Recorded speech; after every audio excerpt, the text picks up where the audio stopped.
Épisode 24. Pinocchio arrive sur l'île des abeilles industrieuses et il retrouve la fée. Moi, je ne suis pas fait pour travailler. Pinocchio, animé par l'espérance d'arriver à temps pour aider son pauvre papa, nagea la nuit entière. Et quelle horrible nuit ce fut, cette nuit-là! Un déluge de pluie, des grêlons, un tonnerre épouvantable, avec des éclairs si puissants qu'on se serait cru en plein jour.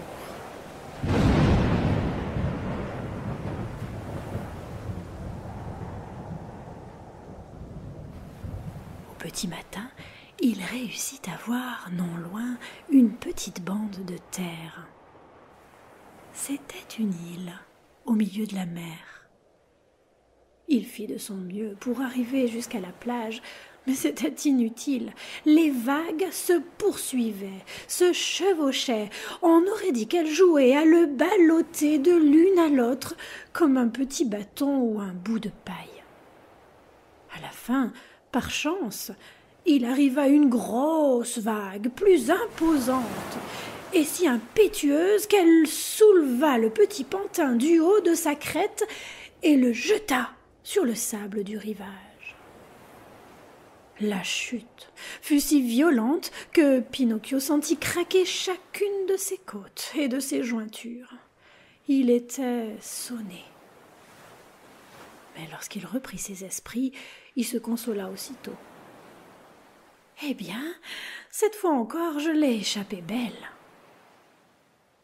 Bientôt, le ciel se calma. Le soleil réapparut dans sa splendeur et la mer devint tranquille et plate comme de l'huile.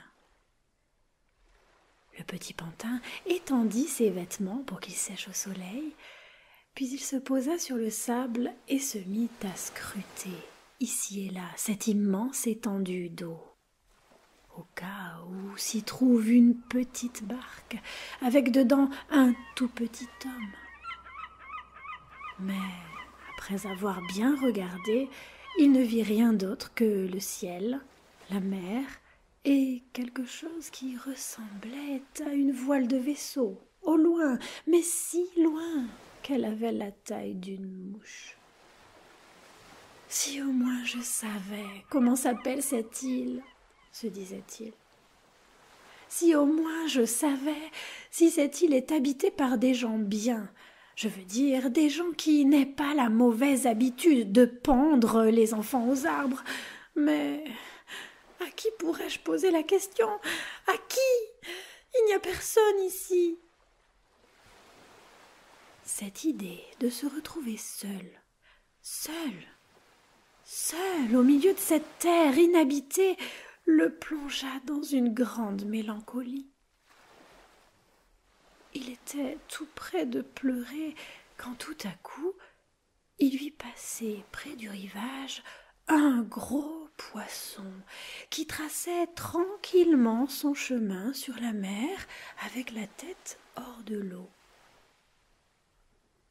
Ne sachant comment l'appeler par son nom, le petit pantin cria vers lui assez fort pour qu'il puisse entendre. « Hé, monsieur le poisson! Me permettriez-vous de vous dire un petit mot? »« Oh oh, même deux !» répondit le poisson, qui était un dauphin et qui était poli comme peu de poissons le sont dans les mers du monde entier. « J'aurais plaisir à savoir si sur cette île se trouve un lieu où l'on puisse manger sans courir le risque d'être mangé. »« Certainement, » répondit le dauphin. « Tu en trouveras même un non loin d'ici. »« Ah, et quelle route dois-je prendre pour y aller ? » ?»« Tu dois emprunter ce chemin-là, à gauche. Ensuite, tu iras toujours tout droit. Tu ne peux pas te tromper. »« Pourriez-vous, monsieur le poisson, m'indiquer autre chose ? Vous qui vous promenez au milieu de la mer toute la journée et toute la nuit, vous n'auriez pas croisé par hasard une petite barque avec à l'intérieur mon papa. Et qui est ton papa? C'est le papa le plus gentil du monde. Et moi, je suis le fils le plus méchant qui puisse exister.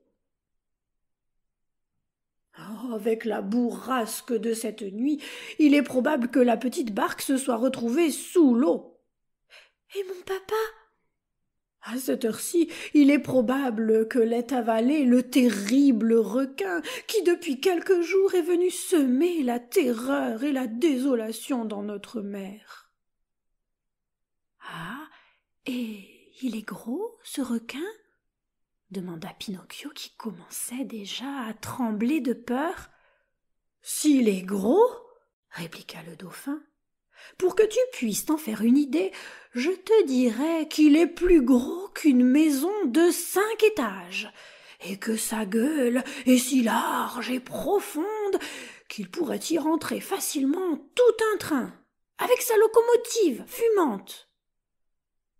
« Mamma mia !» cria le petit pantin épouvanté. Il se rhabilla à la hâte et, se tournant vers le dauphin, il lui dit « Je vous salue, monsieur le poisson. Excusez-moi de vous avoir dérangé. Je vous remercie 1000 fois pour votre courtoisie. » Cela étant dit, Pinocchio prit le chemin que le dauphin lui avait indiqué et avança d'un bon pas, ou plutôt d'un pas de course.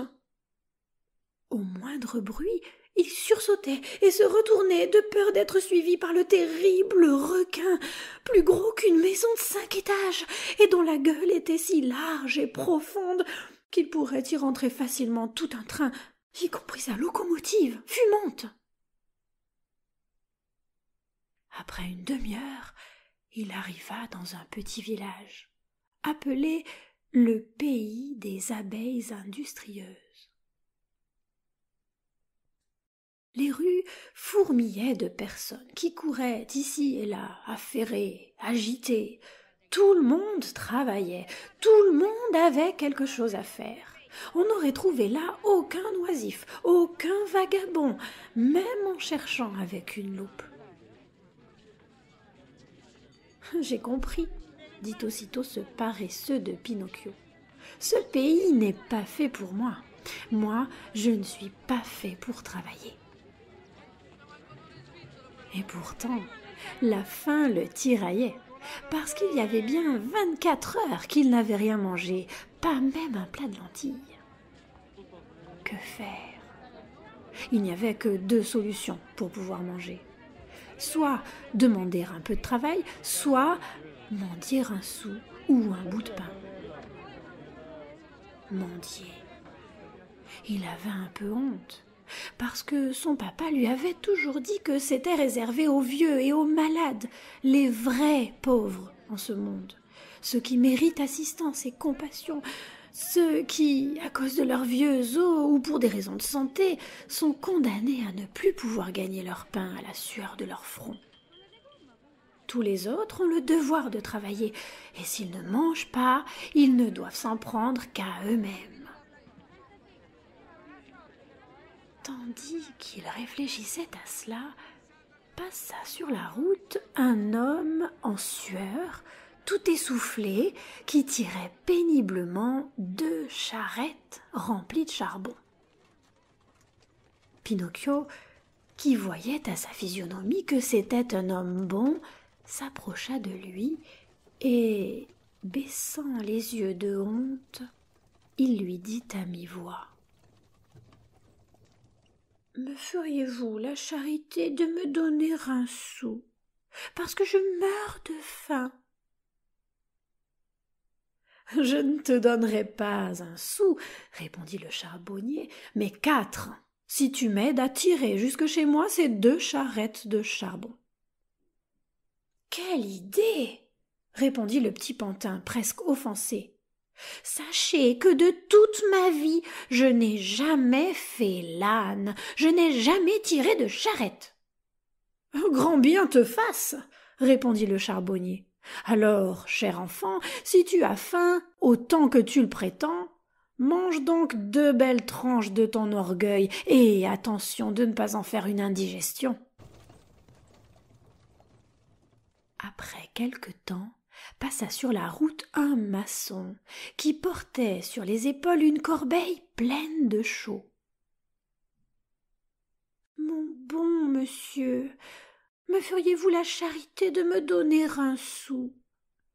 J'ai l'estomac dans les talons. »« Volontiers, viens porter la chaux avec moi, » répondit le maçon, « et je te donnerai non pas 1 sou, mais 5 sous. »« Mais la chaux, c'est lourd, » répliqua Pinocchio, « et moi, je vais me fatiguer. »« Eh bien, si tu ne veux pas te fatiguer, cher enfant, amuse-toi à traîner les pieds et grand bien te fasse. » En moins d'une demi-heure, une vingtaine d'autres personnes passèrent par là, et à toutes Pinocchio demanda la charité. Mais toutes lui répondirent: « Tu n'as pas honte ? Au lieu de jouer le clochard des rues, va plutôt te chercher du travail. Apprends à gagner ton pain. » À la fin, passa une jeune femme qui portait 2 cruches pleines d'eau. « Permettez-vous, ma bonne dame, que je boive une gorgée d'eau à votre cruche ?» demanda Pinocchio qui sentait son gosier brûler de soif. « Je t'en prie, mon garçon, bois donc, » dit la jeune femme en posant ses 2 cruches à terre. Quand Pinocchio eut bu comme une éponge, il marmonna doucement: « La soif s'en est allée, si je pouvais aussi apaiser ma faim. » La bonne dame, qui entendit ces paroles, ajouta aussitôt: « Si tu m'aides à porter chez moi ces 2 cruches d'eau, je te donnerai un bon gros morceau de pain. » Pinocchio observa la cruche. Oui, non, il ne parvenait pas à se décider. « Et avec le pain, je te donnerai un beau plat de chou-fleur, assaisonné avec de l'huile et du vinaigre, » ajouta la bonne dame. Pinocchio donna un coup d'œil à la cruche. Oui, non, il ne parvenait toujours pas à se décider. « Et après le chou-fleur, je te donnerai un gros bonbon à la liqueur. » Séduit par cette gourmandise, Pinocchio ne résista plus. Il répondit d'un air résolu: « Bon, d'accord, j'apporterai cette cruche jusque chez vous. » La cruche était très lourde, et le petit pantin n'avait pas la force de la porter dans ses bras. Il décida alors de la porter sur sa tête. Une fois à la maison, la jeune femme proposa à Pinocchio de s'asseoir à une petite table déjà toute dressée, et elle posa devant lui le pain, le chou-fleur et le bonbon. Pinocchio ne mangea pas, il dévora. Son estomac ressemblait à un quartier que l'on aurait vidé et abandonné pendant au moins 5 mois. Une fois calmées les rageuses morsures de la faim, Pinocchio leva la tête pour remercier sa bienfaitrice. Mais à peine eut-il regardé son visage qu'il poussa un long « Oh !» tout étonné. Il resta immobile, sidéré, les yeux ronds, la fourchette en l'air et la bouche pleine de chou-fleur et de pain. « Pourquoi es-tu aussi émerveillé ?» dit en riant la jeune femme. « C'est que, » bégaya Pinocchio, c'est que vous me faites penser. Oui, oui, oui, la même voix, les mêmes yeux, les mêmes cheveux. Oui, oui, oui, vous avez, vous aussi, les cheveux couleur turquoise, comme elle.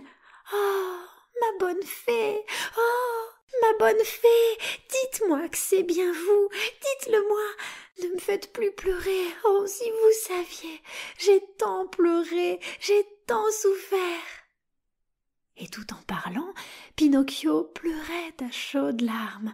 Il se jeta à genoux par terre et embrassa les genoux de cette jeune femme mystérieuse.